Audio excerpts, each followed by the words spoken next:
Hey guys, tonight we are heading into a world of mist, mud, and monoliths. A world where the local church is a fortress of light against a vast, ancient darkness, and where the dead do not always rest easy in their graves. We are journeying to early medieval England, a time when a new Christian faith was layered over a deep and primal landscape of older, pagan fears. You are about to become a stonemason, a man whose trade is to build the final, eternal homes for the dead. But you will learn that some homes are more peaceful than others, and some tenants are far from silent. We are going to explore the miserable and often terrifying legends of haunted tombs. Now, time for our little reality check. In an era before tidy, organized cemeteries, your local churchyard was the only safe place to be buried. But space was limited. This meant digging a new grave often involved the awkward discovery of a previous resident. In this era, there were no zoning laws for cemeteries. You just kept burying people in the churchyard until it was full, and then you kept burying them on top of the other people. It made digging a new grave a very awkward and crowded affair. And disturbing the bones of the long dead was considered incredibly bad form, not to mention magically risky. So, before you get comfortable, take a moment to like the video and subscribe, but only if you genuinely enjoy what I do here. Your support helps me keep digging up these stories from the past. And as always, I love to know where you're joining me from. Please post your city and the local time in the comments below. Now, dim the lights. Maybe turn on a fan for that soft background hum, and let's ease into tonight's journey together. Your world is made of wood, wool, and wet earth. But your trade is in the noble permanence of stone. You are a young apprentice to a master stonemason named Edric, a man whose face is as weathered and lined as the granite he works. You live in a small Anglo-Saxon village in a river valley, a cluster of timber-framed, thatch-roofed houses huddled around the single most important building for Miles the Small. Sturdy stone church. The air smells of wood smoke, damp soil, and the nearby livestock. Your life is one of hard physical work, of learning the secrets of the hammer and chisel, of turning rough stone into things of order and purpose. As a tomb mason, your job is to build eternal homes for the dead. The clients are very quiet, but their families are incredibly demanding, especially when it comes to warding off evil spirits and ensuring a good view for Judgment Day. Your first major commission is for a local Thagn, a minor nobleman named Oswulf who has just died after a long life. His family has the wealth and status to afford more than a simple shrouded grave with a wooden marker. They have commissioned Master Edric to build a proper stone tomb for him within the sacred confines of the churchyard. You and Edric begin your work in the Kirkgarth, the churchyard. It is not a peaceful, grassy field. It is a lumpy, crowded patch of land, packed with the accumulated dead of generations. Simple wooden crosses, many of them tilting and rotten, mark the graves of the common folk. The ground is uneven, constantly settling as the ancient burials below collapse. This small plot of land is the most valuable real estate in the village. This is consecrated ground. Lad? Edric tells you as you begin to measure out the plot for the new tomb. His voice is a low rumble, like stones grinding together. The priest has blessed every handful of this earth. The boundary of this yard is a wall against the devil and his minions, to be buried here, close to the church, close to the relics of the saint beneath the altar, is to be safe until the great trumpet sounds on Judgment Day. He tells you stories of what happens to those who are denied burial in this sacred fortress. The suicides, the unbaptized infants, the executed criminals. They are buried in the wild, unhallowed earth outside the village boundaries, often at a crossroads to confuse their wandering spirits. Their souls cannot find rest, Edric says grimly, and their bodies are fair game for any demon that happens by. A man buried at a crossroads is a man who will walk again. Your first task is to dig the foundation for the stone tomb. as your shovel bites into the dark. Damp earth. It strikes something hard with a dull clunk. It is not a rock. It is a human skull. You have dug into an older, unmarked grave. You recoil. But Edric is unfazed. This is an expected complication. Gently. Now. He instructs. We do not disrespect the bones of our Christian fathers. He explains the absolute necessity of treating these remains with reverence. To scatter them, to treat them as rubbish, is to anger the spirit to whom they belong, to create a restless ghost where before there was a peaceful one. You carefully excavate the old bones, a skull, a few ribs, the long bones of the legs, and lay them out on a clean linen cloth. The village priest is summoned. He says a prayer over the ancient remains, blessing them and asking their spirit for pardon for the disturbance.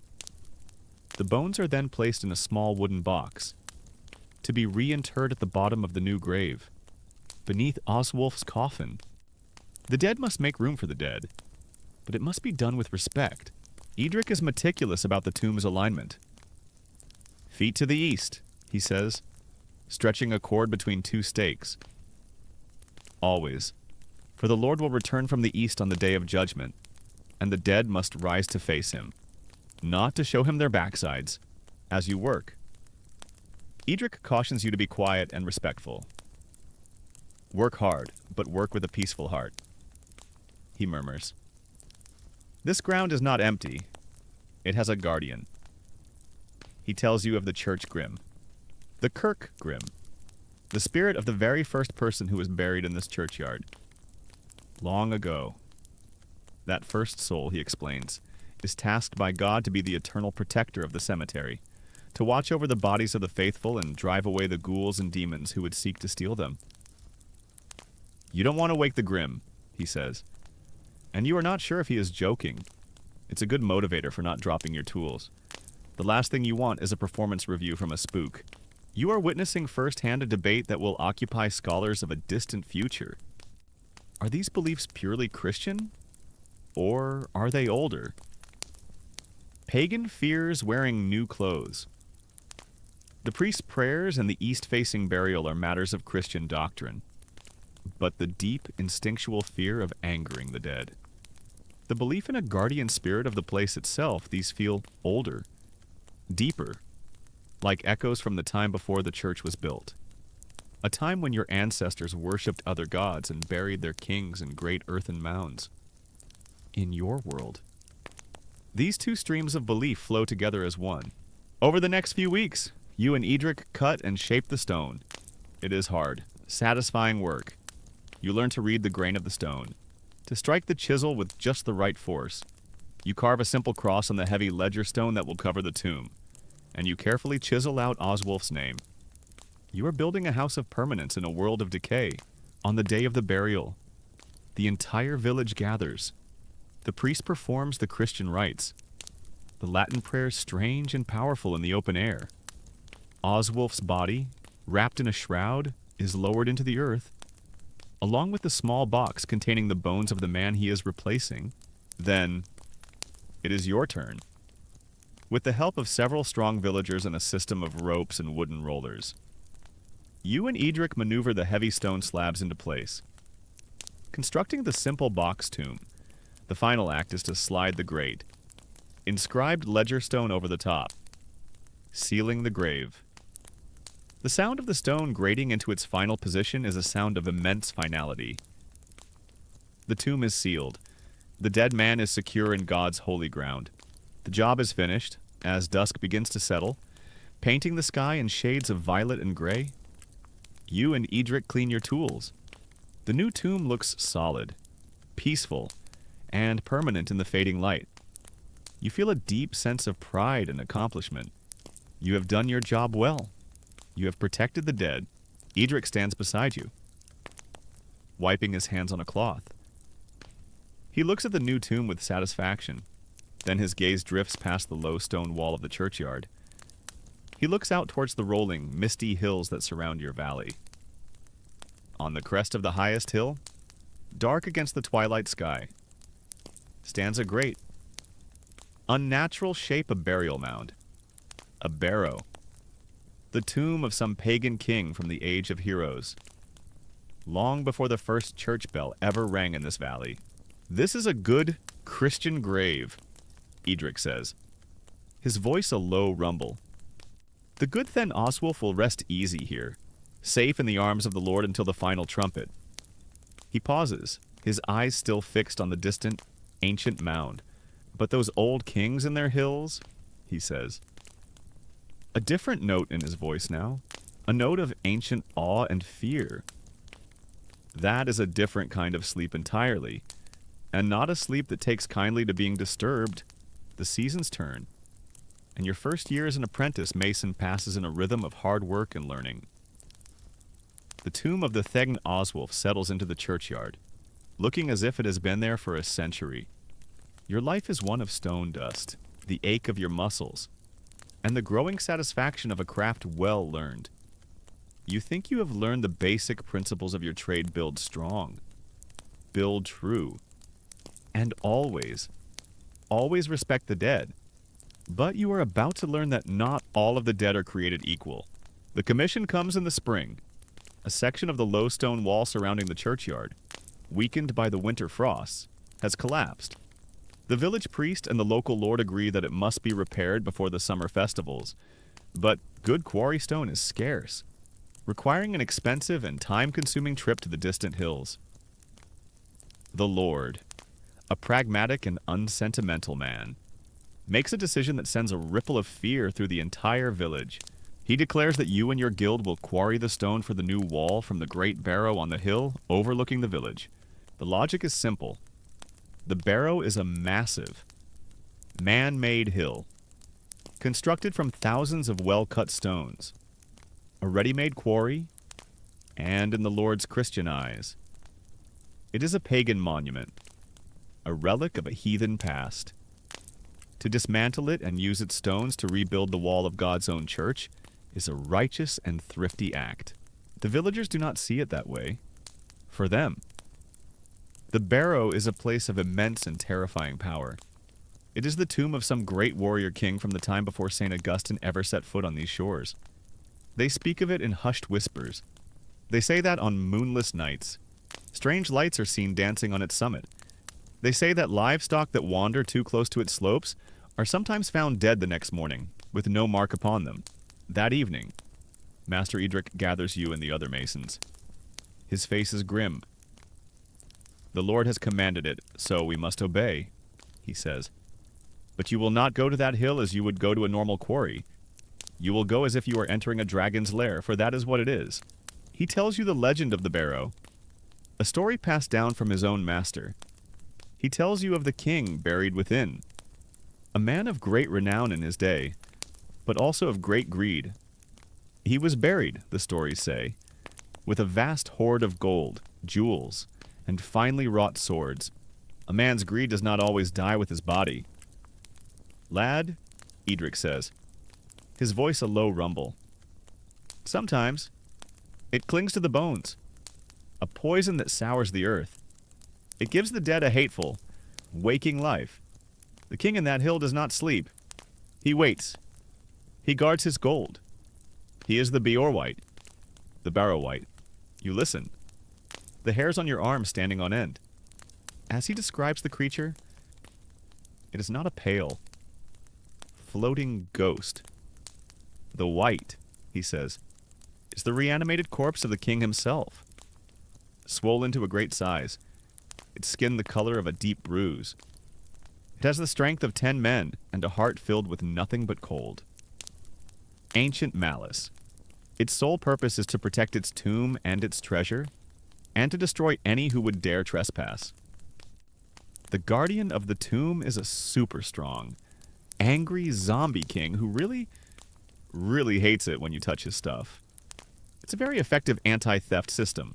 The next morning, your small guild of masons makes its way to the barrow.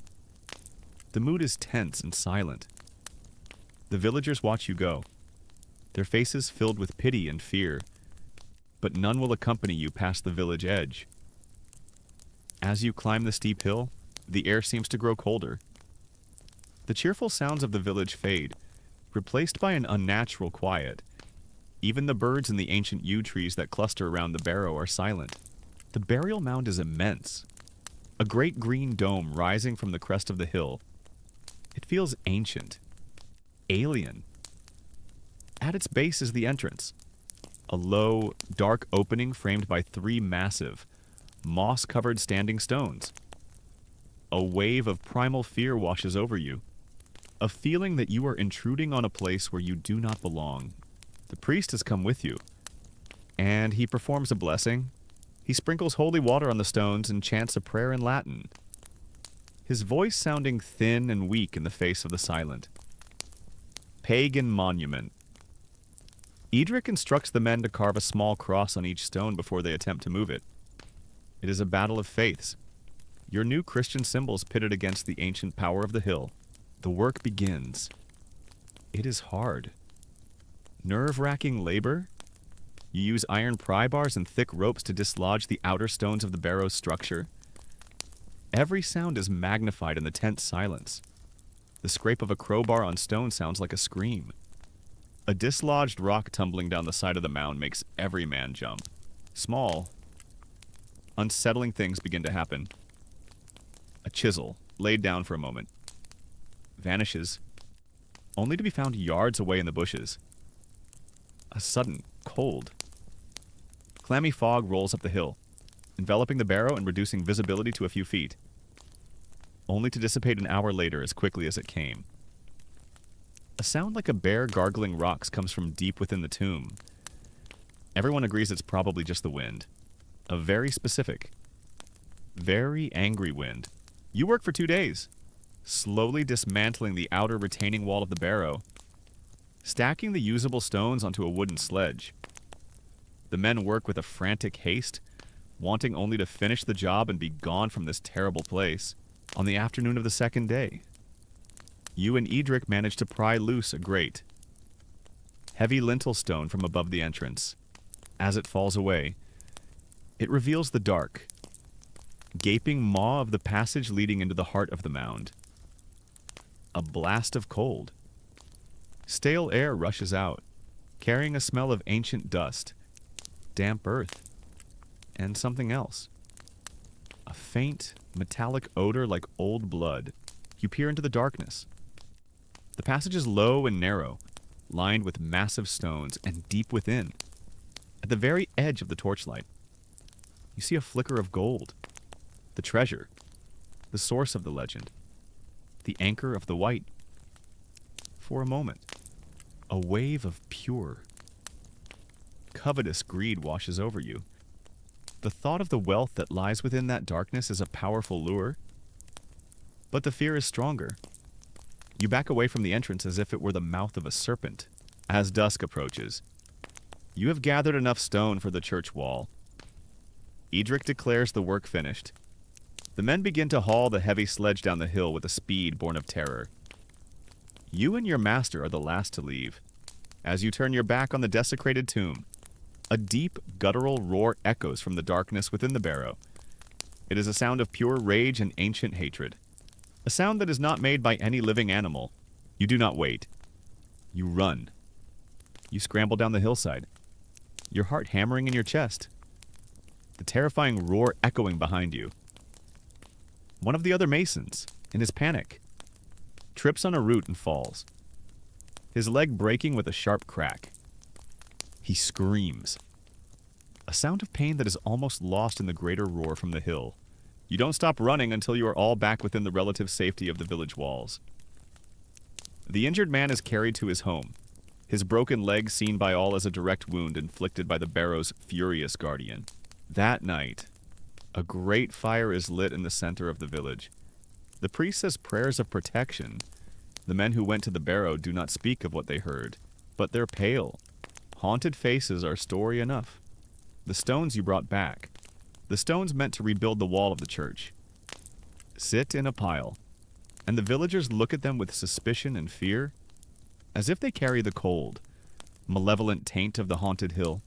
You have now learned the profound and terrifying difference between a Christian grave and a pagan tomb. One is a place of peaceful, holy rest. The other is a prison, built to contain an ancient, undying malice. You have learned that some guardians do not sleep, and that some treasures are not worth the price of waking them. Your work as a mason has just taken you across a threshold, from the world of the honored dead to the world of the damned. The stones from the pagan barrow are eventually used to repair the churchyard wall, each one blessed by the priest. But the unease they brought into the village lingers like a low-lying fog. The mason who broke his leg in his flight from the hill now walks with a permanent limp, a constant, visible reminder of the day the old world roared. You spend the next year honing your craft on safer projects' new hearths. A stone foundation for the Reeves house. Simple grave markers. You had hoped your brief career in disturbing the ancient dead was over, but a new fear begins to grow in the village. A fear that comes not from the pagan hills outside, but from within the sacred walls of the churchyard itself. It starts as a whisper. A shepherd, guiding his flock past the churchyard in the pre-dawn darkness, claims to have heard a sound, not the roar of a monster, but a faint, miserable sound of weeping coming from the graves. Then a young woman, visiting her mother's grave at twilight, hears it too. A scraping sound, like fingernails on stone, coming from a nearby tomb. Soon, the whole village is talking about it. The sounds are traced to a single source, the new handsome stone tomb of Lord Ethelred. Ethelred had died the previous winter. He was a man of wealth and power, but not of love. He was known for his cruelty to his tenants, his greed in his dealings, and his lack of piety. He was a man who had lived a life of profound and unrepentant sin. His family, however, had paid handsomely for his fine tomb and for the priest to say many masses for his soul. But it seems the Lord and the earth itself were not satisfied. The village comes to a collective, terrified conclusion. Lord Ethelred's soul is not at rest. He is an unquiet dead. The fear is different from the fear of the Barrow Wight. The Wight was a monster, a guardian to be avoided. This is something else, something more intimate and miserable. The pagan ghost king wanted to kill you for touching his stuff. This Christian ghost just seems incredibly sad. It's less terrifying and more awkward, like having a deeply depressed ghost as a neighbor. The village priest, Father Gregory, is besieged by his parishioners. He reassures them that Ethelred was buried in consecrated ground, and his soul is in God's hands. But the stories of the nightly weeping and scraping continue. Finally, the priest, his own faith shaken, develops a theory. Perhaps the tomb itself is flawed. He declares, a crack in the stone, a weakness in the mortar. It could be that the seal is broken, allowing the spirit's torment to leak out into the world. And so, once again, the village turns to you and your master. Edric, you are hired for a strange and unnerving task to repair a haunted tomb, as you and Edric gather your tools. He explains the nature of this new threat. This is no Barrow Wight, he says, his face serious. A wight is a creature of hate, guarding its gold. What we are dealing with now is a revenant, a soul that returns. Lord Ethelred lived a life heavy with sin. He may have died without a full confession. Now his soul is trapped between worlds. Too stained for heaven, yet buried in holy ground that torments his unholy spirit. The sounds the villagers hear, it is the sound of his soul, weeping over its own damnation.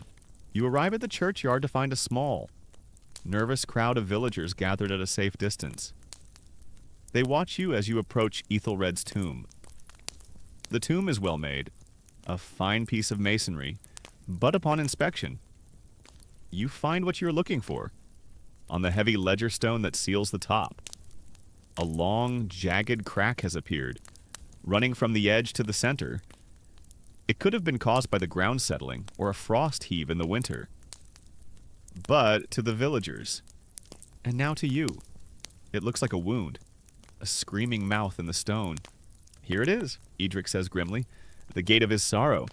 The priest gives you his blessing, and you set to work. Your job is to clean out the crack and reseal it with fresh, strong mortar. It is a simple mason's task, but the context makes it terrifying. Every scrape of your tool inside the crack sounds unnaturally loud.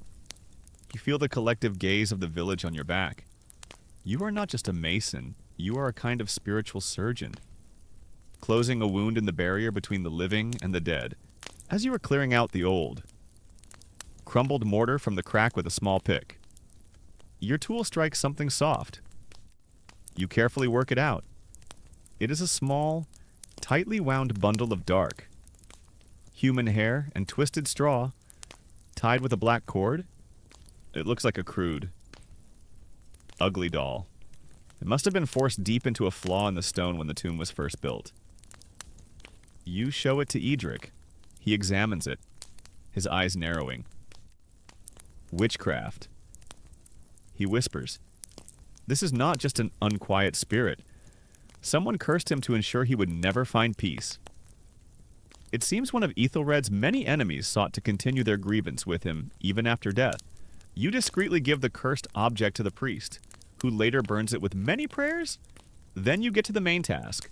You mix a new batch of mortar, and at the priest's insistence, he blesses the water you use, making it a kind of holy cement.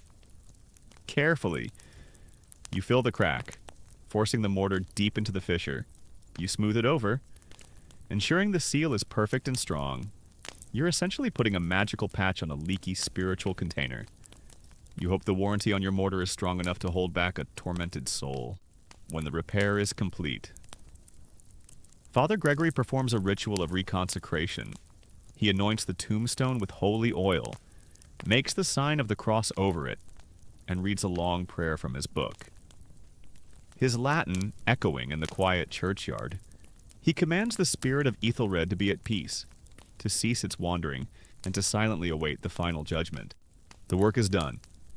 You and Edric pack your tools, accept your payment, and leave. The villagers thanking you with relieved, hopeful faces.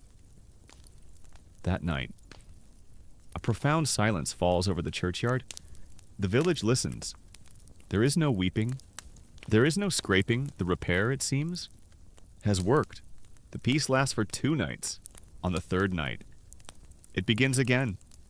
It is fainter this time, muffled by your expert seal, but it is there. A low, miserable moaning, like the wind in a chimney, seeming to seep from the very pores of the stone itself. The news spreads through the village like a sickness. The tomb is sealed, but the sin within is too great. The priest's prayers and your stonecraft have failed. The spirit of Lord Ethelred will not be silenced. The priest is now truly desperate. He has exhausted the remedies of the church. He declares that a more ancient, more dangerous folk remedy is now required. A practice the church frowns upon, but that the people, in their terror, demand. They must summon a sin-eater. You have heard of these strange and miserable figures? They are outcasts, living on the fringes of society, shunned by all. They perform a single, terrible function when a soul is so heavy with sin that it cannot rest. The sin-eater is called. A meal of bread and ale is placed on the chest of the corpse, or on its grave. The sin-eater consumes this meal, and in doing so, is believed to ritually consume all the sins of the deceased, taking them into his own soul and freeing the spirit to find its rest. The price the sin-eater pays is his own damnation. He becomes a vessel for the sins of others, ensuring his own soul will go to hell.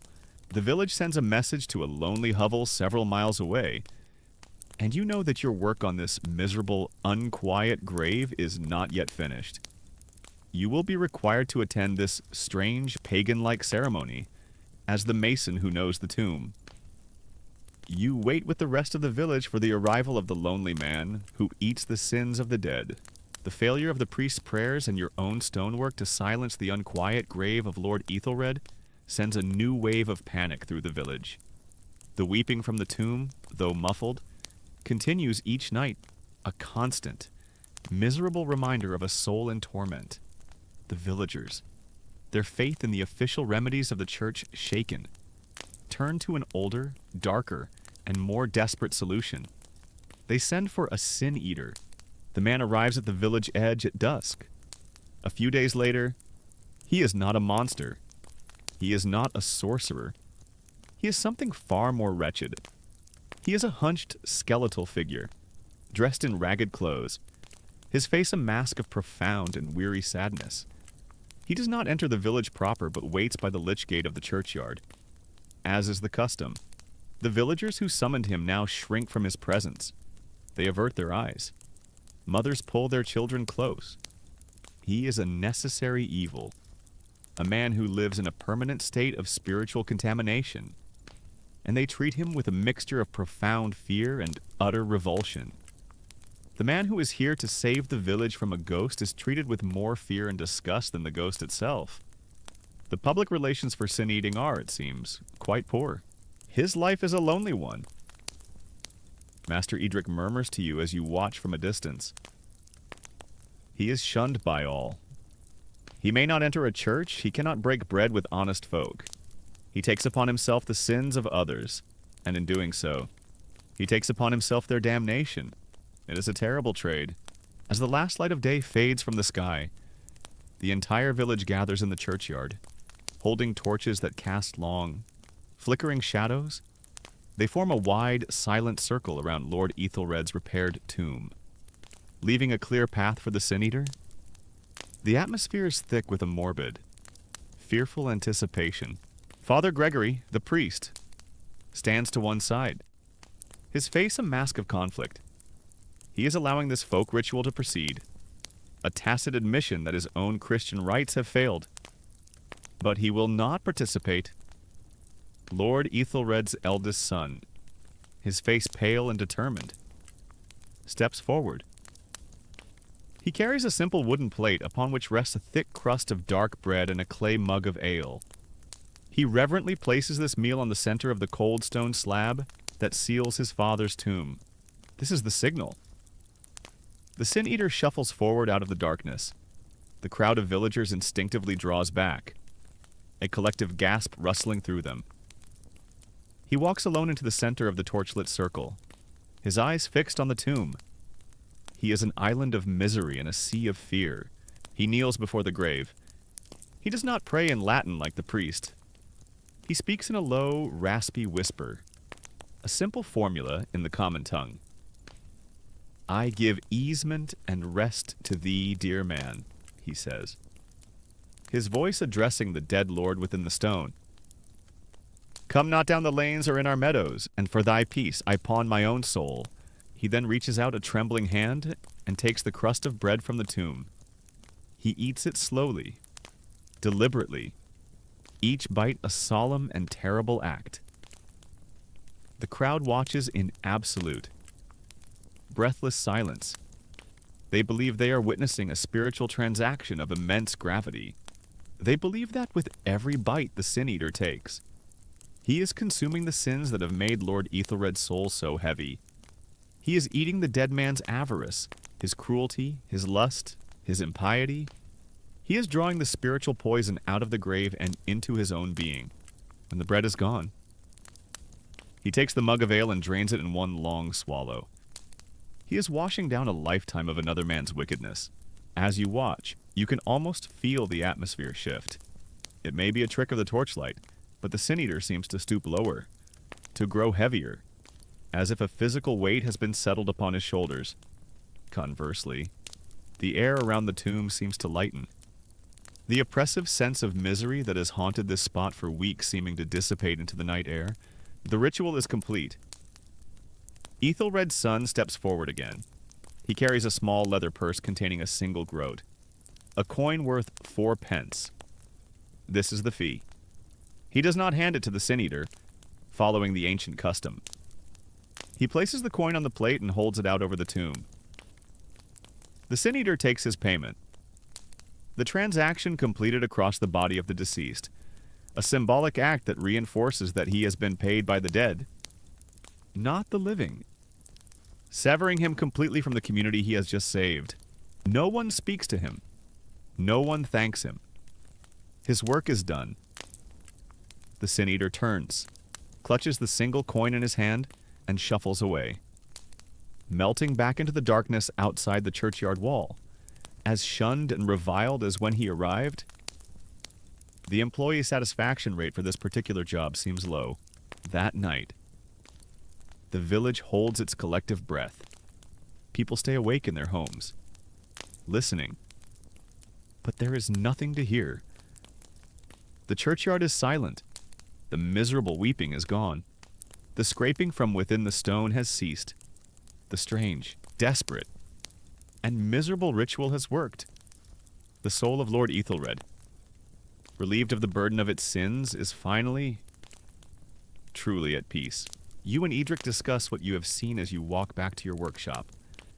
You are deeply unsettled. The magic you witnessed at the barrow was one of violent, monstrous power. This was something else. A quiet, sad magic. A magic that works not by fighting evil, but by absorbing it. A cure that is achieved by damning another man. You begin to understand that the legends of haunted tombs are not always about monsters and treasure. Sometimes, they are about the strange and miserable bargains people make to find peace. Your work on Lord Ethelred's tomb is now, finally, finished. Your role in this strange affair has earned you and your master a new reputation in the surrounding villages. You are not just skilled masons who can build a fine tomb. You are men who understand the dead, men who are not afraid to work on a haunted grave, who have stood before a barrow-wight's den and faced down a sinner's restless spirit. This new strange reputation is about to bring you a new and far more dangerous commission. Word of your exploits travels, passed from one village to the next, until it reaches the hall of a great regional lord. A message arrives for Master Edric a few months later. It speaks of a far greater tomb, the ancient tomb of an Anglo-Saxon king, a monolithic structure that has stood for centuries, a tomb from which a new and more powerful sorrow has begun to emanate. A king, it seems, is having trouble with his eternal rest, and they require the services of the masons who are known to have a talent for silencing the dead. Your reputation, forged in the churchyard and on the haunted pagan hill, now precedes you. It is a strange renown, built on stone and shadows. You are no longer just an apprentice mason. You are a young man who has dealt with the unquiet dead and lived to tell the tale. This reputation is what brings the summons. It does not come from a village priest or a local thegn. It comes from the great hall of the regional lord, a man who rules over a dozen villages like yours. You and Master Edric undertake the 2-day journey to the Lord's Hall, a great timber building that smells of wood smoke, roasting meat, and power. The Lord, a stern, bearded man named Leofric, explains the situation.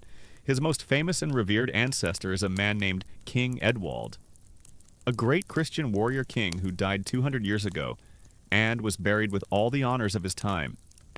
His tomb has been a place of local pride and reverence for generations, but his sleep has become troubled, Lord Leofric says, his brow furrowed with a deep ancestral anxiety.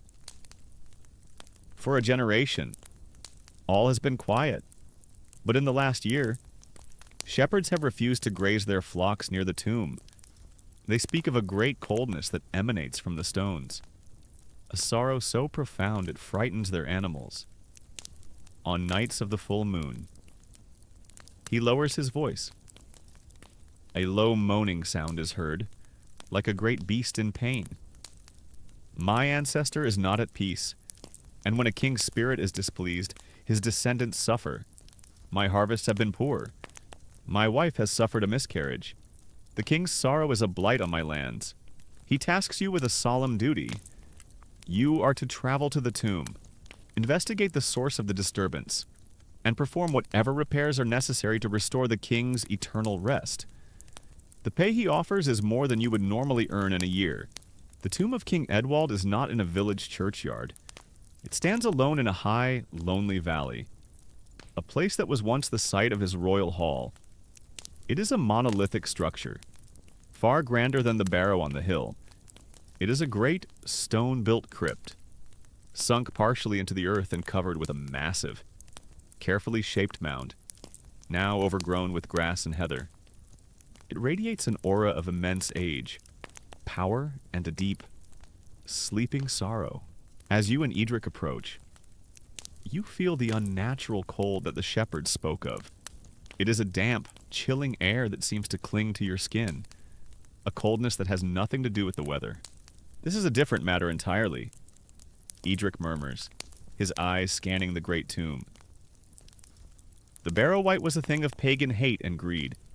The sinner Ethelred was a miserable, weak spirit, but a Christian king, a great and pious king. For his spirit to be unquiet is a terrible omen. We are not dealing with a simple ghost. We are dealing with a troubled royal ancestor. Your new client is the ghost of a dead king. He hasn't left a specific complaint. Just a general aura of royal displeasure and some spooky moaning. You're going to have to do some diagnostic work. The nature of the problem here is different. You are not here to fight a monster or seal a leak. You are here as a kind of physician for a king's eternal home. Your first task is diagnosis, for several days. You and Edric meticulously examine the exterior of the great tomb. The stonework is magnificent, the massive blocks fitted together with a skill that inspires awe. You check the mortar, you look for subsidence in the earth, you search for any crack or flaw that could explain the leaking of the king's sorrow. You find nothing. The tomb is as solid and sealed as the day it was built 2 centuries ago. The priest who has accompanied you performs prayers and blesses the site with holy water, but the palpable feeling of cold and misery remains. This mystery puzzles you. The tomb of King Edwald is a fascinating blend of old and new traditions, a subject that will one day occupy the minds of scholars. Future historians will debate the process of Christianization in your land, but you see it laid out before you in stone. The tomb is a great barrow, a pagan form, yet it is marked with carved stone crosses. The king was buried with Christian rites, yet the legends say he was also buried with his sword, his shield, and his gold. In the manner of the old warrior kings, he was a king who stood with one foot in the old world and one in the new. Perhaps, you think, that is the source of his troubled sleep, after 2 days of fruitless searching.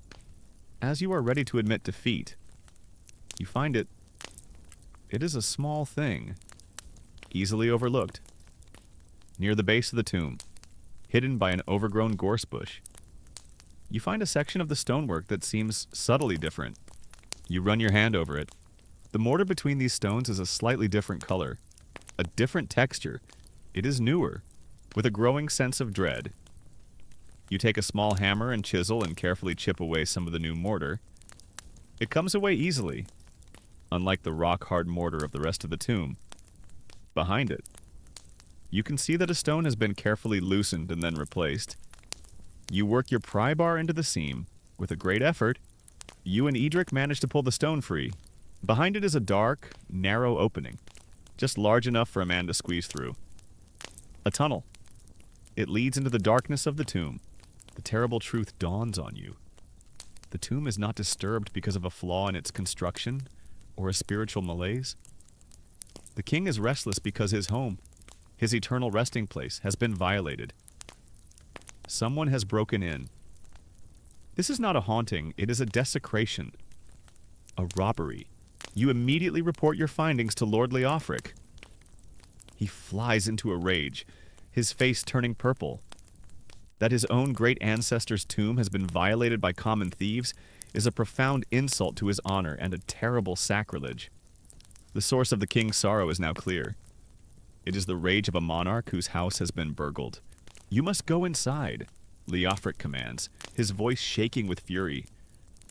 I must know what has been disturbed, what has been stolen, and you must set it right. You must repair the damage and reseal the tomb, and the priest must reconsecrate it, so the king may sleep in peace once more. The command chills you to the bone, to deliberately unseal and enter the tomb of a powerful, angry, and now demonstrably haunted king is a task of unimaginable peril. This is not like taking stones from the outside of a barrow. This is a journey into the heart of the haunting itself. You feel like you're being asked to politely knock on a dragon's cave and ask if it's feeling all right. But you are a mason of your guild. You have been commissioned by your lord. To refuse is not an option. And so, the next morning, you find yourself standing before the small, dark hole at the base of the great tomb. You, Master Edric, and the priest, Father Gregory, who holds a large wooden cross before him like a shield. You have your tools with you, your hammers, your chisels, your trowels. But today they will not be used to build, but to break your way further in. And then, you hope. To seal your way back out. You are no longer just a stone mason, an apprentice learning a trade. Your strange reputation has led you down a perilous path. You have become a specialist in the afflictions of the dead. Today, in the service of a living lord, you must become a tomb raider and pray that the king's ghost makes a distinction between a thief and a repairman. You, your master Edric, and the priest, Father Gregory, stand before the dark, narrow opening at the base of the great tomb. The air that seeps from it is ancient and cold, smelling of damp earth, stone dust, and a faint, metallic tang like old, dried blood. The priest murmurs a prayer of protection, his knuckles white as he clutches his wooden cross. Edric lights 2 torches, handing one to you. "Stay close," he growls, "and do not touch anything unless I tell you to." You squeeze through the opening the thieves have made. It's a tight fit. The rough stones scraping your back. You feel like you're being swallowed by the earth. You're in a narrow, man-made tunnel that slopes down into the darkness. Your master failed to mention that tomb repairman also involves spelunking in a haunted hole. The tunnel opens into a small antechamber. Your torchlight dances across the stone walls, revealing scenes of chaos. The thieves were clearly in a hurry. Discarded tools, a broken pottery shard from a wine jug, and fresh footprints in the centuries-old dust litter the floor. Several large ceramic jars that might have once held grain or beer have been smashed. Their contents long since turned to dust. They were looking for treasure, and they were clumsy, Edric says. His voice a low growl of disgust, with the priest chanting nervously behind you. You proceed deeper, through a low stone archway, into the main burial chamber. The sight that greets you makes you gasp. It is a large, stone-vaulted room, and it has been utterly ransacked. The floor is a mess of splintered wood from broken chests, torn fragments of what might have been priceless textiles, and the glint of discarded bronze fittings.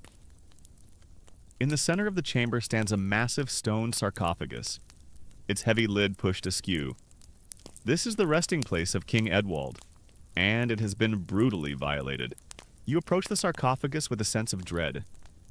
The thieves, in their frantic search for gold, have shown no respect. The king's remains have been disturbed. His bones, wrapped in the last decaying vestiges of a linen shroud, have been tossed about.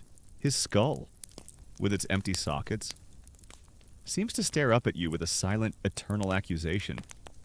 It is the ultimate sacrilege. Edric walks through the chamber, his torch held high, his face a mask of cold fury. "They took it all," he says. The legend spoke of the king's golden arm rings, his jeweled drinking horn, his great sword. Wormslayer, with its hilt of twisted gold wire? It is all gone. They have plundered the king's hoard. As he speaks the word hoard, the air in the tomb seems to drop in temperature. The feeling of sorrow you felt outside is now replaced by something else. Something active and hateful. It is the feeling of being watched by an unseen intelligence filled with a cold, ancient rage. It is not just the king's spirit we have to worry about now, Edric whispers, his breath misting in the sudden chill. A great treasure, especially ancient gold. When it lies in the earth for centuries, it develops a sickness, a dragon's sickness. Greed given form. The thieves have not just angered the king, they have awakened the guardian of his gold. So, not only is the ghost of the king angry, but his gold is also haunted by its own separate. Angry ghost. It's a 2-for-1 supernatural menace. The value for money is terrible. The priest, Father Gregory, begins to chant his prayers louder, his voice trembling. As he does, your torch flame flickers wildly, as if in a strong wind, though the air in the tomb is deathly still. You hear a sound, a low, scraping noise from a dark corner of the chamber, like stone grinding on stone. You whip your torch around, but there is nothing there. You feel a sudden, sharp, stabbing pain in your shoulder, so intense it makes you cry out. It feels as if you've been pierced by a needle. You grab your shoulder, but there is no wound, no mark. Elf shot, Edric hisses, his eyes wide with fear as he looks into the shadows. The guardian is here. It sees us. He explains the old belief that invisible arrows can be fired by spirits, causing sudden pain and sickness, despite the mounting terror. You have a job to do. Lord Leofric has commanded you to set the tomb to rights. The first and most grim task is to attend to the king's remains, with the priest saying prayers to sanctify the work.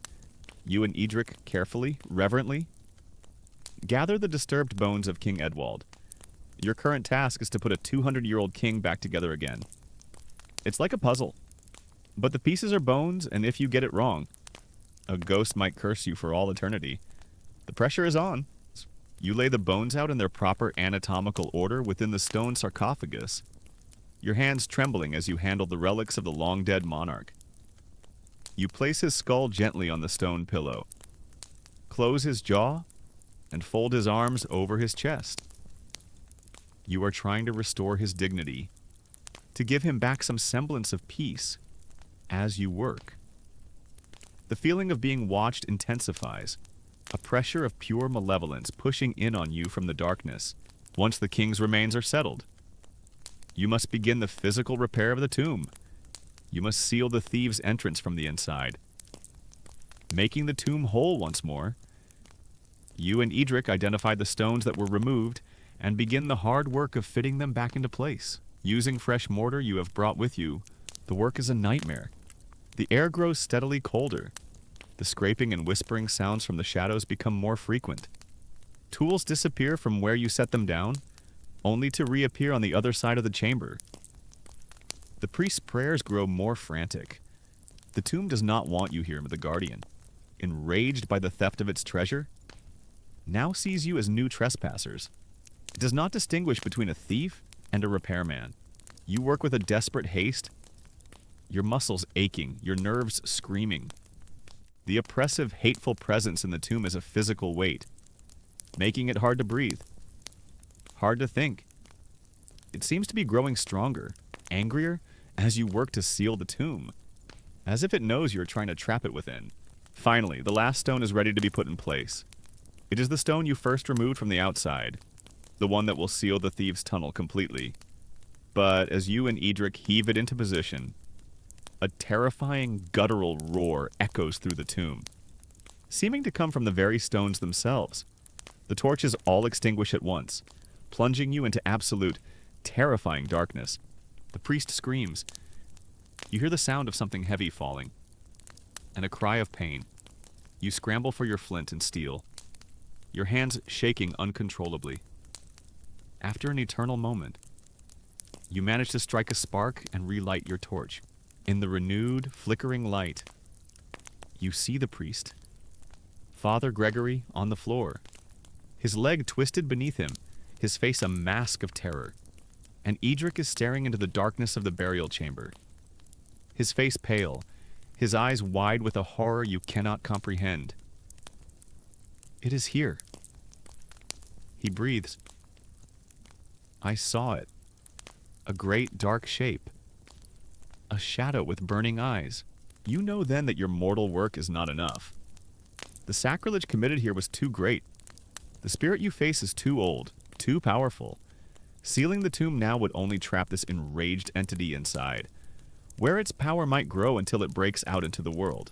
The priest, clutching his injured leg, looks at Edric with terrified eyes. "This is beyond us, Mason." He gasps. "This is not a simple restless spirit. It is a demon of greed, a fiend from the pit. We need more than prayers. We need more than stone.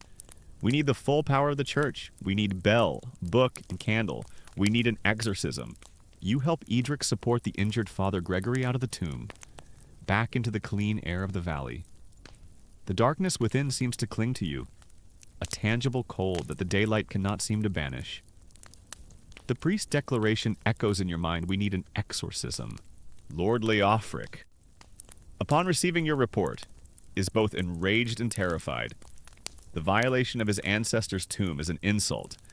The presence of a demon within it is a spiritual threat to his entire lineage. He does not hesitate. He immediately dispatches a rider to the great monastery a day's journey away, a Benedictine abbey renowned for the learning and piety of its monks. He requests no. He demands their aid. Several days later, they arrive. It is not a lone monk, but a small delegation led by the abbot himself, a man named Olcuin. Abbot Olcuin is a formidable figure, nothing like the humble village priest. Father Gregory. Alcuin is a man of power, a peer of lords and nobles. Accustomed to command, he has the clear, sharp eyes of a scholar and a calm, authoritative demeanor that seems utterly unshakable by tales of ghosts and shadows. He is accompanied by two younger monks who carry a small, iron-bound wooden chest containing the weapons for their coming battle. You and Edric are summoned to consult with the abbot. He listens to your story intently, his gaze sharp, missing no detail. He asks precise questions about what you saw, what you heard, what you felt. The greed of the thieves created a wound.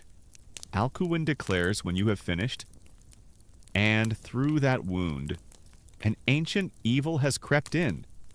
We face not just the angered spirit of the king, we face a thing that has attached itself to his rage, a demon of avarice nourished by the cursed gold. Future scholars will debate the nature of these beliefs. Did medieval churchmen truly believe in distinct demons? Or did they see them as personifications of human sin, listening to Abbot Alcuin? You realize that to him, there is no difference. The demon is both a real entity and the embodiment of the sin of greed. The abbot announces that a formal exorcism will be performed. The ritual, he explains, of bell, book, and candle is one of the church's most powerful weapons. It is a rite designed not merely to drive a spirit away, but to formally cut it off from the communion of the faithful and the protection of God. Casting it out into the darkness, the bell, he explains, taking a small bronze handbell from the chest the monks carry, is rung to strike terror into the spirits of evil.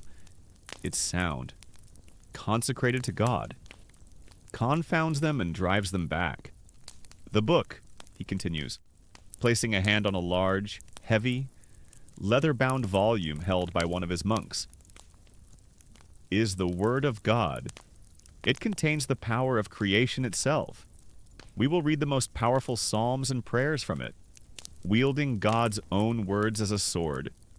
And the candle, he concludes, indicating a thick, unlit beeswax candle, represents the light of Christ, the light of the world.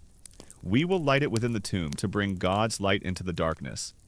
And at the ritual's climax, we will extinguish it, symbolizing the demonic spirit being extinguished from the light of God and cast into the outer darkness. You are about to take part in a highly orchestrated spiritual battle. You realize every element has both a symbolic and a functional role. This is not the wild folk magic of a sin-eater. This is organized spiritual technology, honed over centuries of church doctrine. Your role, and Edric's, is to assist the monks. You must guide them into the tomb, ensure the passage is safe, and most importantly, you must be ready to permanently seal the tomb the moment the ritual is complete. To imprison whatever may be left inside. On the appointed day, you lead the small party back to the lonely valley. The group consists of Abbot Alcuin and his 2 monks, the limping Father Gregory, and you and Edric. Lord Leofric and his men will wait at a safe distance, praying for your success. As you approach the tomb, the sense of cold and malice is stronger than ever. It feels aware of your return, and it knows you have brought more powerful adversaries this time. Abbot Alcuin is undeterred. He begins the rite outside the entrance. He and his monks are now in clean white vestments, and he begins the opening prayers in Latin, his voice resonant, powerful, and authoritative. He sprinkles holy water at the tomb's entrance, and as the droplets touch the stone, a faint hissing sound seems to come from within, like water on a fire.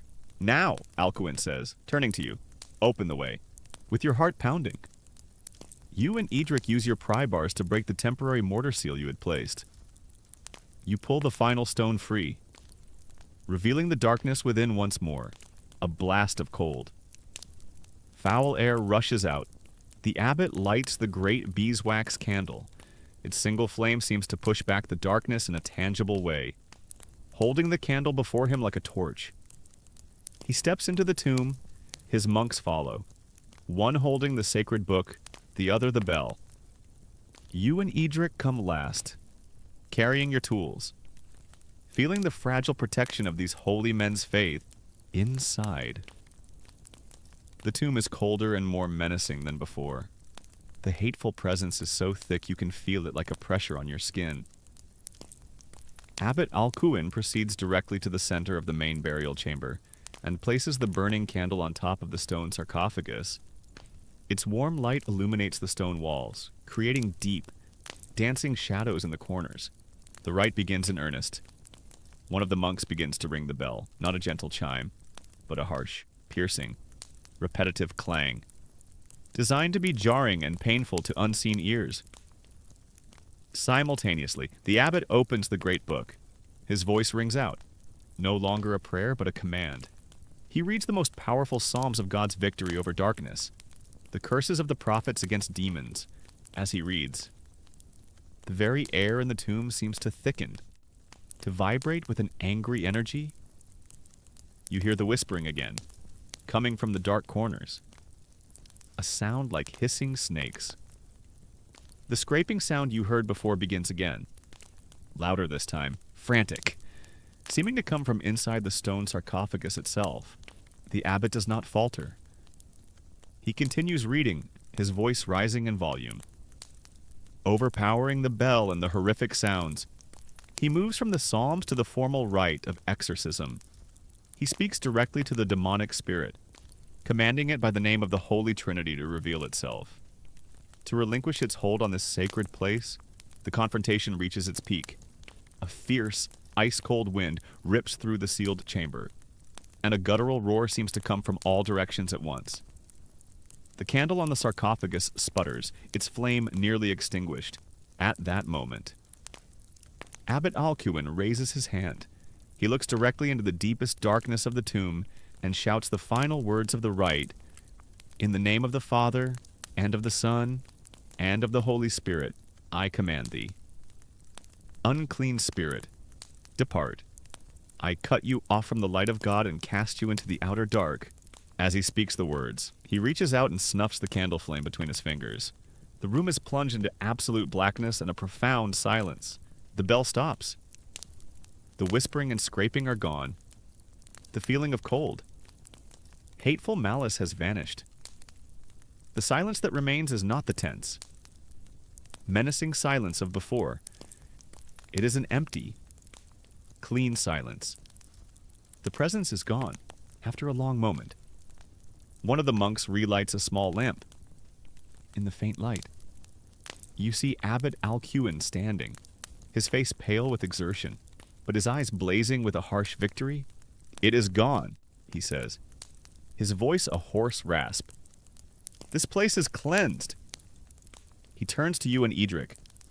Now, seal it. Seal it so that nothing may enter or leave this place again until Judgment Day. You have witnessed a battle fought not with sword and shield, but with faith and ritual, and you have seen it won. With a profound sense of relief, you and Edric begin the final work, mixing mortar and preparing to seal the pacified royal tomb forever. Years pass. You are no longer an apprentice, but a journeyman mason. Your hands calloused and your knowledge of stone deep and sure. Your master, Edric, is older now. His movements slower, and he relies on your strength and keen eye more and more.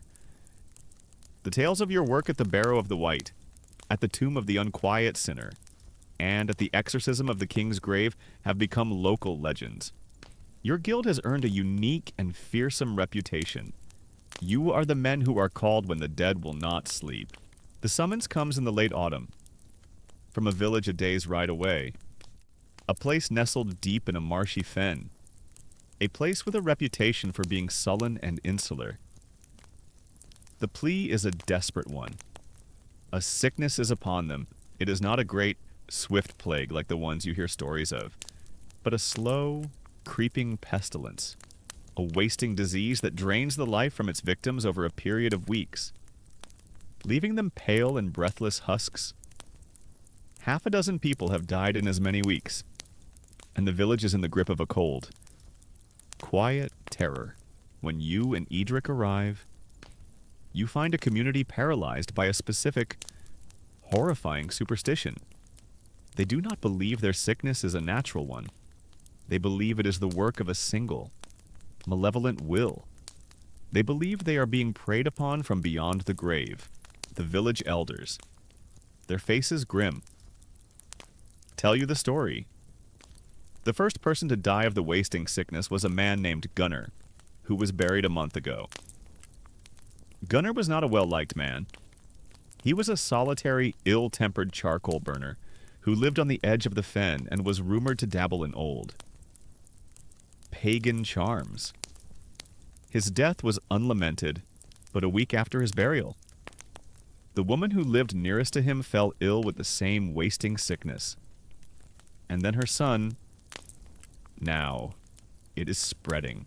The villagers are convinced that Gunnar is a nun-toter, a killer of 9, a type of undead that remains in its grave but preys upon the living. They believe he is a shroud eater. His grave! It sinks, one of the elders whispers, his eyes wide with fear. And at night, when the wind is right, a sound can be heard coming from the churchyard, a wet, chewing sound like a pig in its trough. Edric explains this particular ghastly piece of folklore to you. The Shroud Eater is a corpse so filled with malevolent energy that it awakens in its grave. Driven by a profane hunger, it begins to chew and consume its own burial shroud, and as it consumes its own shroud, through a terrible sympathetic magic, it consumes the life force of its living relatives and neighbors. One by one, the evidence against the dead man includes a dog howling and a shepherd who heard chewing sounds. It seems like a weak case, legally speaking, but in the court of public opinion and mortal terror, he's already been found guilty. Your reputation has brought you here. The villagers and their terrified priest do not know what to do. They look to you, the tomb specialist, the men who have faced down other unquiet dead, to be their saviors. Your new job is not just to fix a tomb, but to investigate a paranormal murder. You're basically a medieval ghostbuster, but with chisels instead of a proton pack. You go to the churchyard to examine Gunnar's grave. It is a simple earthen plot, marked with a crude wooden cross. And, as the villagers claimed, the earth over the grave has sunk, leaving a shallow, coffin-shaped depression. Your rational mind knows this is a natural process. The wooden coffin lid collapsing, the earth settling, but in the charged atmosphere of the village. It is undeniable proof that something is moving down below. You walk the perimeter of the churchyard, your unease growing. This place feels different from your own village. The church is small, the stone old and dark. You begin to understand the source of the village's profound superstition. Future historians, studying the records of your time, will find that these revenant panics often occurred in communities that were isolated, poor, and felt themselves to be on the fringes of the Christian world. Where older, darker beliefs still held sway. This village, surrounded by its murky fens and ancient superstitions, is fertile ground for such a fear to take root. While you are there, conferring with the priest, a woman comes running, screaming that her husband, a man who had been ill for a week, has just died. The panic in the village, which had been a low simmer, boils over. A small mob, led by the village reeve, confronts you and the priest. "We can wait no longer," the reeve shouts, his face flushed with fear and anger. "That thing in the grave is killing us. We must deal with it. We must open the grave." The priest is horrified by the suggestion. To exhume a body, to desecrate a grave, is a terrible sin. But the fear of the villagers is stronger than his authority. They turn to Edric, their faces demanding. Edric, his own face like a stone mask, listens to them. He has dealt with the dead his entire life, and he knows that the fear of the living can be more dangerous than any ghost. After a long, heavy silence, he gives a single, grim nod. The decision is made. A taboo that has stood for 1,000 years is about to be broken. They are going to open the grave. The work must be done at night. To do such a thing in the light of day is considered too unlucky, too great an offense to God and the sun. That evening, a small, grim party assembles in the churchyard. It is you, Edric, the priest who is there to pray but not to dig, and a handful of the bravest, or most desperate, men of the village. The rest of the villagers are huddled in their homes, their doors barred, prayers trembling on their lips. You stand over Gunnar's sunken grave, the torchlight casting flickering, monstrous shadows. The men are given shovels. They are terrified, but their fear of the thing in the grave is greater than their fear of disturbing it. At Edric's command, they begin to dig.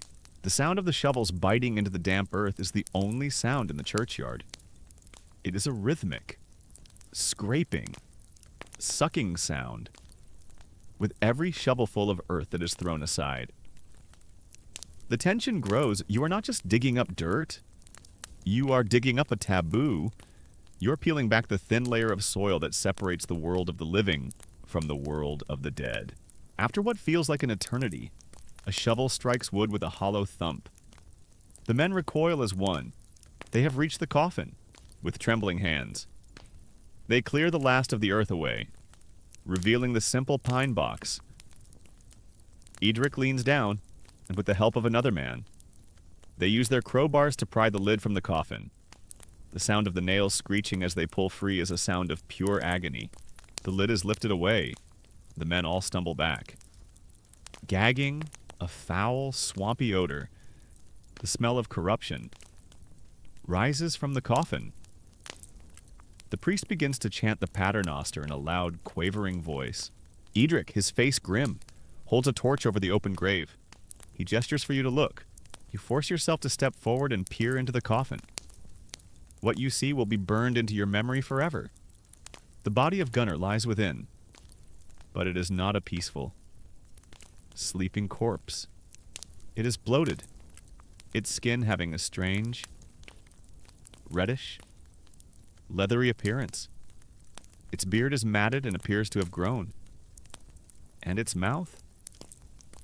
Its mouth is open, and the edges of its burial shroud are stuffed inside, stained and wet with the dark fluids of decomposition.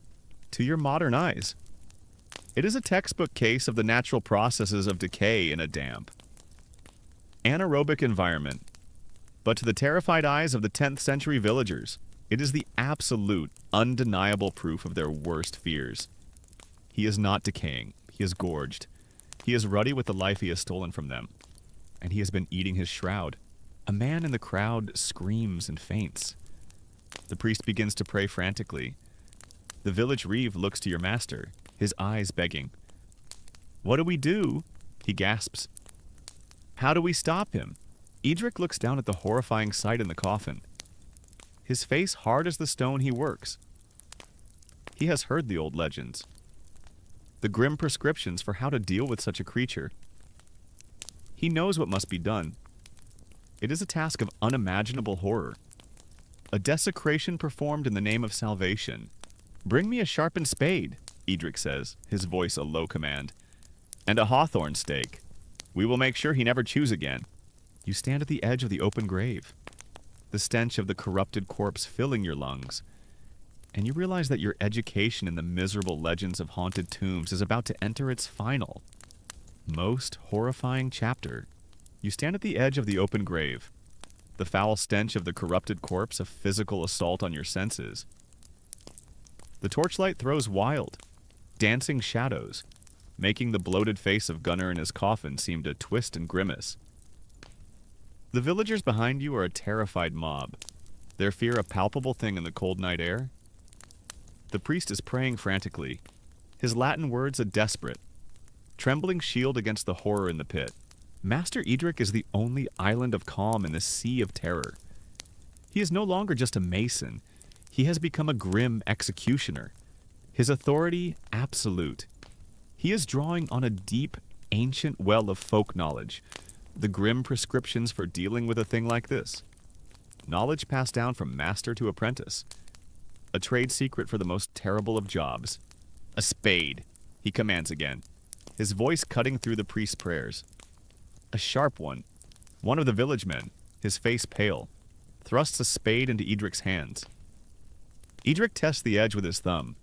He then hitches himself down into the grave, landing with a soft thud beside the coffin. He pays no mind to the filth or the smell. He has a job to do. He looks at you. "Hold the torch high and steady, lad," he says, "and do not look away. You must learn this. You must know how it is done." He positions the sharpened edge of the spade against the neck of the corpse in the coffin. You avert your eyes for a moment, unable to watch. But Edric's voice barks at you. "Watch to do this work. You must have a stomach of stone and a will of iron." You force your gaze back to the terrible scene. Edric raises a heavy mallet he has brought with him. He does not hesitate. He brings it down on the back of the spade blade with a series of hard, wet, chunky sounds. The priest turns away, vomiting into the bushes. The villagers gasp, a collective sound of horror and morbid fascination. You stand frozen, the torch shaking in your hand, as your master performs the ultimate act of desecration when it is done. Edric uses the spade to lift the severed head of Gunnar from the coffin. He then places it between the corpse's legs. "So he may not find his way back." He grunts, his breath heavy with the effort. If he rises, he will be looking backwards. Forever lost. But the work is not yet finished. The body must be pinned. "The hawthorn stake," he commands, and one of the men hands down a long, sharpened stake of pale wood. Hawthorn, you know from folk tales, is a tree of powerful magic. Its thorns a protection against all manner of evil. Edric positions the point of the stake over the center of the corpse's chest. He looks up at you again. "I need your weight, lad. Come down here and hold it steady while I strike." Your mind rebels. To touch the corrupted thing in the coffin is a horror beyond imagining, but you see the grim necessity in your master's eyes. You are his apprentice. This is your trade. You take a deep breath, fight back the bile rising in your throat, and lower yourself into the grave. The stench is overwhelming. You try to breathe through your mouth. You take hold of the hawthorn stake, your hands wrapping around the rough wood above Edric's. He positions it perfectly. "Hold it firm," he says. Then he raises the great mallet. The first blow is a jarring shock that travels up the stake and through your arms. You hear a dull crack as the stake splinters the ribs of the corpse. Blow after blow falls. a terrible rhythmic pounding. You hold the stake steady, your eyes squeezed shut, focusing only on the feel of the wood in your hands, trying to detach your mind from the horrifying reality of what you are doing. With a final, great blow, the stake drives deep, pinning the torso of the corpse to the soft pine floor of the coffin beneath. It is done. The body has been ritually killed. You and Edric climb out of the grave, covered in cold sweat and the filth of your work. The villagers look at you now with a new kind of awe, as if you were no longer men, but strange. Shamanic figures who can traffic with the dead. The priest, having regained his composure, steps forward. He performs a final, powerful blessing, sprinkling the open grave and the mutilated corpse within it with a potent mixture of holy water and salt. He commands the spirit of Gunnar, now powerless, to remain in its prison until the final judgment, and he reconsecrates the defiled ground. Then, the reburial begins.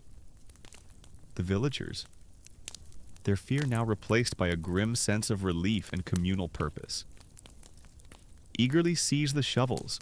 They fill the grave with a frantic energy, piling the earth back in, as if every shovelful is another nail in the monster's coffin. They leap upon the grave, tamping the earth down with their boots, their faces grim and determined. You and Edric stand back, watching. The work is finished. The village believes it is saved. The wasting sickness, they are certain, will now recede. The journey home the next day is a long and silent one. The sun is shining. The birds are singing. But the horror of the previous night is a cold, heavy stone in your stomach. You have looked into the deepest, most primal fears of your people, and you have participated in their most brutal remedy. Edric finally breaks the silence as you ride through a peaceful forest. "It is a grim business," he says, his voice weary. "But do not mistake what you saw for simple butchery. That thing in the grave was no longer the man Gunnar. The man was gone. What was left was just a vessel for a sickness, a plague on the village. Sometimes, the only way to cure such a sickness is with a hot knife and a heavy hammer. It is a terrible thing to do, but it is better than letting the whole village perish." He looks at you, his old eyes filled with a deep sadness. "This is the final lesson of our trade. Lad, we build fine tombs to give the dead peace, but sometimes our job is to force that peace upon them. Sometimes we must be the ones to hammer the final nail in, to make sure the door between the worlds stays firmly shut." You arrive back at your own village as dusk is falling. You are exhausted in a way you have never been before, a weariness that goes beyond the body and into the soul itself. You have learned the last, and most miserable, legend of the haunted tombs. You have learned that sometimes the greatest horror is not what the dead do to the living, but the terrible, necessary, and brutal things the living must do to the dead. The years, like the steady, patient work of a mason on stone, shape you. The boy who trembled at the barrow on the hill is gone, replaced by a man whose hands are as calloused as his master's were, and whose eyes hold a deep, quiet knowledge. Master Edric has passed on, laid to rest in a fine, simple tomb you built for him with your own hands, its seal perfect, its peace undisturbed. You are the master of the guild now, and the strange reputation you once shared with him is now yours alone. Decades have passed since the grim night in the Fen village. The world is changing, but the fundamental fears of men remain the same. You are an old man yourself. Your beard now is gray as the stone you work. You have a young apprentice of your own, a boy named Leo, strong of back and quick of mind, who reminds you, sometimes painfully, of yourself all those years ago. You find yourselves working on a familiar task. A prosperous wool merchant has died, and his family has commissioned you to build a tomb for him in your own village churchyard, not far from the one you first built for the Then Oswulf. It is a peaceful, honorable job. A return to the simple beginnings of your trade. As you work, dressing the stones under the mild afternoon sun, your apprentice, Leo, speaks. Master, he asks, his voice hesitant. The stories they tell of you in the villages, of the king's tomb, of the thing in the fen, are they true? Have you truly seen the unquiet dead? You pause your work, setting down your hammer. You look at his young, eager, fearful face, and you see yourself. You decide it is time to pass on the final, most important lesson of your craft. I have spent my life in the company of ghosts, lad. You say, your voice a low rumble. But I have learned that they come in many forms. The trick of our trade is knowing which kind you are dealing with. You tell him of the Barrow Wight, the guardian of the pagan king's tomb. That was not the ghost of a man, you explain. That was the ghost of greed itself, a sickness born of hoarded gold, an ancient hate that clings to treasure and despises the light. It was a monster, simple as that, and we treated it as such. We fled from it, and we called upon a greater power to cleanse its lair. Then you tell him of the unquiet sinner, Lord Ethelred, weeping in his fine stone tomb. That, you say, was the ghost of a guilty conscience, a miserable, pathetic spirit, tormented by its own wickedness in life. It was not a monster to be fought, but a soul in agony. Sealing his tomb was like putting a bandage on a festering wound. It could not heal until the poison of his sin was drawn out by the poor soul who ate it. You look into the distance, the memory of the sin-eater, lonely and reviled, still clear in your mind after all these years. Finally, you speak of the shroud-eater, the thing in the grave in the fen village. You see a flicker of fear in your apprentice's eyes. And that one. Master, was it a demon? You are silent for a long moment, choosing your words with the same care you would choose a stone. What I saw in that coffin was a horrifying thing, you say slowly. But the true haunting in that village was not in the grave. It was in the hearts of the living. It was a ghost made of fear. A sickness had come to them. A sickness they did not understand, and they needed to give it a face. They needed a monster to blame. A single source for their misfortune that they could dig up and kill? We did not kill a vampire that night, Leo. We killed a story. A miserable legend that the villagers had created out of their own terror. You have spent a lifetime building tombs, and you have learned that the dead are, for the most part, quiet. It is the living who are loud. The ghosts you have truly battled are not the spirits of the dead. They are the ghosts that haunt the living, the ghost of greed, the ghost of sin, the ghost of fear. So what is our trade? Then your apprentice asks, his brow furrowed in confusion. If the hauntings are just stories, are we just builders of stone houses? No, you say, picking up your hammer again. We are practitioners of a necessary magic. Our stone and our mortar are the cure for these ghosts, whether they be real or imagined. When we build a strong, sealed tomb for a good man, we give his family a place to focus their grief, a place of peace that assures them their loved one is safe.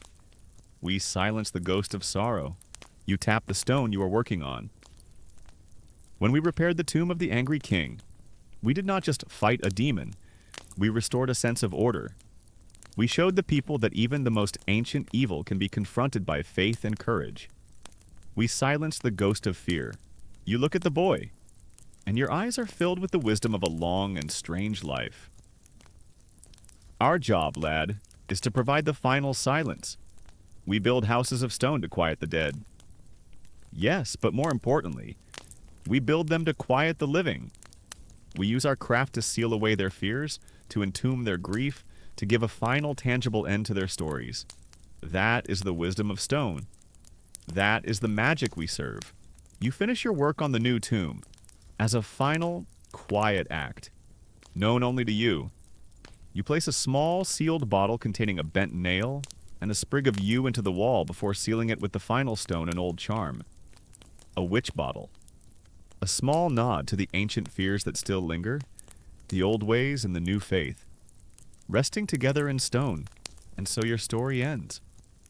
Not with a terrified apprentice, but with a wise master. His life's work almost complete. You have seen the many miserable legends of the haunted tombs, and you have learned that each haunting is just a different name for a human sorrow. You have found your peace, not in a grand exorcism or a magical charm, but in the simple, honest work of your hands, in the profound, quiet dignity of a well-made tomb. The sun sets over the small village churchyard. The new tomb you have built stands beside the old ones, all of them silent under the rising moon. The great barrow on the hill is just a dark shape on the horizon. Its legends now just stories whispered by old men like you. The world has grown a little less dark, a little less haunted. Not because the ghosts have vanished, but because you have learned to understand them. Let that quiet understanding be your comfort now. The fears of that ancient, misty world have been laid to rest. The scraping from within the tomb has fallen silent. The wailing of the ghost has been replaced by the gentle whisper of the wind.